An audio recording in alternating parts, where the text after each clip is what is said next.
Hello guys, and welcome to this video. In this video, we're going to be going through the basics on how to do the chulip pattern, which I'm currently doing on screen.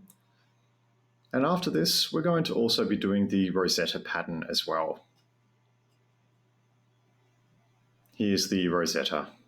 They do share some similarities, but the way that they're poured differs slightly. So in order to start to think about doing the chulip and the Rosetta pattern, we need to think about what we need. So firstly, we need a coffee machine. Now we need to choose an appropriately sized empty jug. We're going to fill it to a centimetre below the bottom of the spout. This leaves enough room for when we steam it up. And now we've steamed this milk up.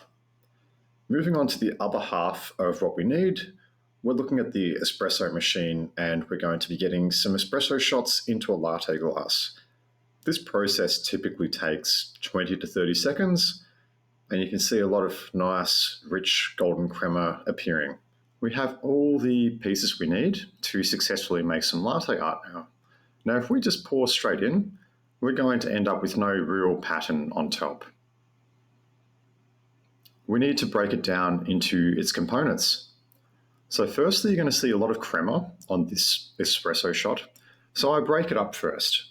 That makes it easier to get a pattern on top. So what we're planning to do here is to create a basic chulip pattern by firstly pouring up to the halfway mark and creating a little bit of a base for the pattern to sit on. Now we're going to push each petal into the drink, and that's going to create a fairly basic chulip pattern in this case. So when we're looking at making the perfect chulip, we're looking at trying to get about 7 petals or 7 leaves. Each drink is a little bit different.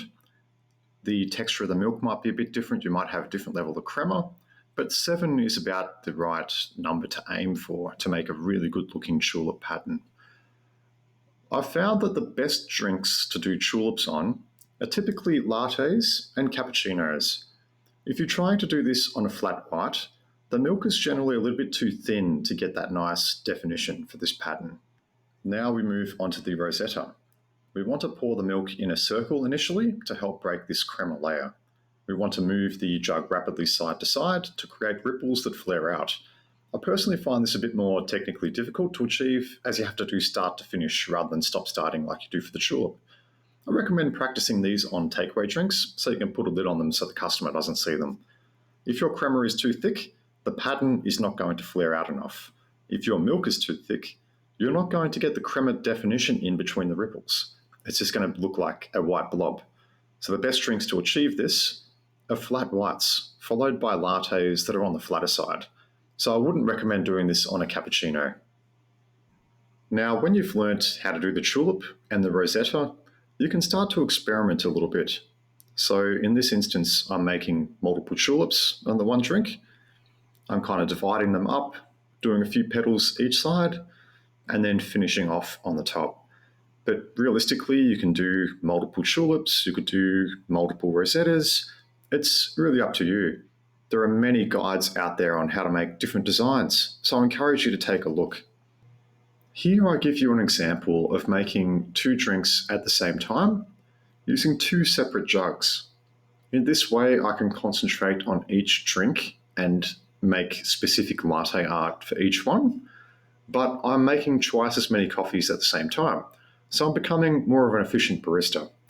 You don't want to leave the crema for too long. You don't want it to be dissolving, but you also don't want your hot milk to sit on the bench for too long, otherwise it's going to separate. If you can incorporate that into your routine, then you're going to be very efficient at making multiple drinks at the same time with the highest level of quality. Don't be too hung up over exactly how your coffees look. Just try and get a basic pattern on there, especially to begin with. When dealing with drinks that have a lot of crema on them, such as a double shot latte or a double ristretto, you really need to break up the crema first if you intend to create any sort of latte art on top. When you've broken up this crema, it becomes a lot easier when you start pouring to get that base of the pattern to start. And then when you've done that, you can follow through with your design. It's still going to be a very strong coffee. However, you've managed to get a nice little pattern on top. You will come across very weak drinks, whether that's someone that doesn't really like the taste of coffee or they want to have less coffee or less caffeine. In this case, there's not going to be much crema on top at all, so there's no need to break up the crema. You can literally start pouring and almost instantly create a pattern on top. This can be a very good way for beginners to start learning latte art. When we pour our drinks, we generally try to pour them at an angle. So the first reason for doing this is that angling the cup in your hand can be much more practical than angling a very full milk jug. Angling also brings the surface of the espresso closer to the spout of the jug, so the milk falls from a shorter distance. This means that it will start texturing and creating a nice pattern on top faster because the milk isn't going straight underneath the crema layer. As you fill the glass, you're going to reduce the angle until it's flat and will sit flat on the bench. It's not strictly necessary, but can give you an edge over your latte art. To talk about some advanced tips, the Rosetta and the Tulip both rely on a final pour through to separate the leaves and to transform the pattern. This can be the most challenging part of the pour, as the glass is very full at the time. Option number one, we move the jug over the glass, demonstrated just like this. Now, option two is that we pour and we move the glass through the pour of the jug. Depending on individual characteristics, one of these may be easier than the other. So as part of the final notes, practice on takeaways if possible. You're going to put the lid on so the customer's not going to see any mistakes that you make. That's where I started out for quite a few years, just practicing on takeaways. Understand that every coffee is different. You're going to have different espresso extractions, you're going to have different amounts of crema on each coffee, and each batch of milk that you steam up is going to have a different texture. Use all of these tips as a guide to try and bring out the best from each coffee that you make. Coffee is a natural product, so naturally it does have some level of variation. For a few drinks demonstrated in this video, I used low-fat milk. This was notably harder to produce a nice pattern on top, as the low-fat property of the milk impacted the quality of the milk froth. So using full cream milk is ideal to start learning latte art. You can use these skills you gain to transfer across to all alternative milks. Understand that you need to make each coffee presentable to your customer. You might want to create perfect art for every customer, but this is going to heavily impact your efficiency. Simply learning to polish off the Tulip and Rosetta is going to help you far more than trying to learn and replicate a masterpiece every time. Creating latte art is only one small piece of the puzzle.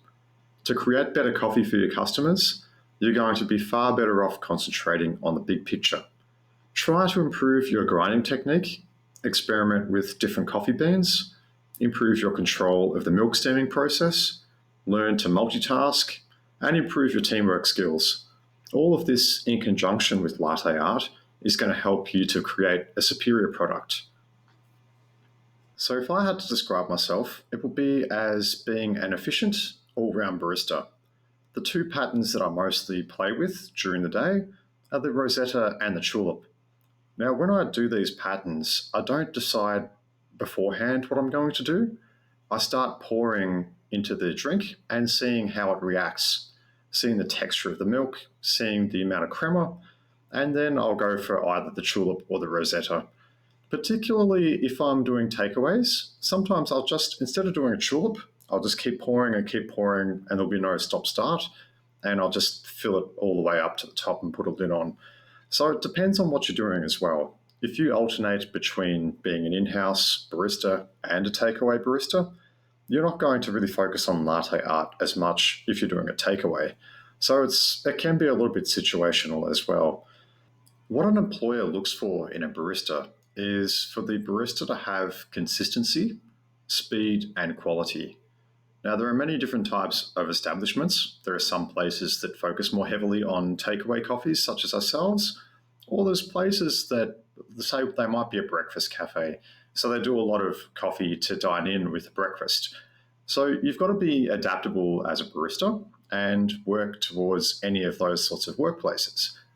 So the skills that I've taught in this video, making the simple Rosetta and the tulip, are designed to help no matter where you are, because this industry can be very hands-on, very busy, and if you don't have something to fall back on, you can easily lose sight of what you're doing. So I hope this has provided some value to everyone that's been watching, and thank you for watching this video.